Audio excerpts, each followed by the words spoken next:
सुखी जीवन का रहस्य। एक महान संत हुआ करते थे जो अपना स्वयं का आश्रम बनाना चाहते थे, जिसके लिए वो कई लोगों से मुलाकात करते थे। एक जगह से दूसरी जगह यात्रा के लिए जाना पड़ता था। इसी यात्रा के दौरान उनकी मुलाकात एक साधारण सी कन्या विदुषी से हुई। विदुषी ने उनका स्वागत किया और संत से कुछ समय कुटिया में रुककर आराम करने की याचना की। संत उसके मीठे व्यवहार से प्रसन्न हुए और उन्होंने उसका आग्रह स्वीकार किया।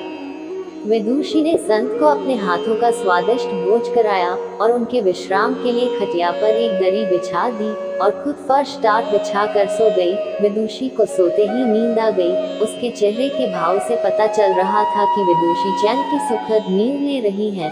उधर संत को खाट पर नींद नहीं आ रही थी। उन्हें मोटे नरम गद्दे की आदत थी जो उन्हें दान में मिला था। वो रात भर विदुषी का सोच रहे थे कि वो कैसे इस कठोर जमीन पर इतने चैन से सो सकती हैं।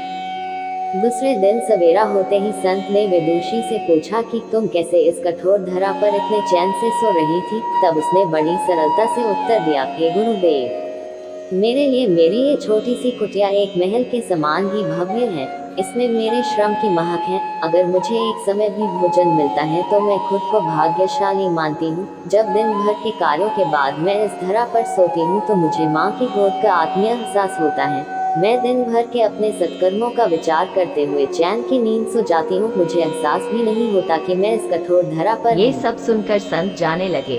तब विदुषी ने पूछा, हे गुरुवर, क्या मैं भी आपके साथ आश्रम के लिए धन एकत्र करने चल सकती हूँ? तब संत ने विनम्रता से उत्तर दिया, बालिका, तुमने जो मुझे आज ज्ञान दिया है उससे मुझे पता चला कि चित्त का सुख कहाँ है। अब मुझे किसी आश्रम की इच्छा नहीं रह गई। ये कहकर संत वापस अपने देश लौट गए और एकत्र किया धन उन्होंने गरीबों में बांट दिया और स्वयं एक कुटिया बनाकर रहने लगे।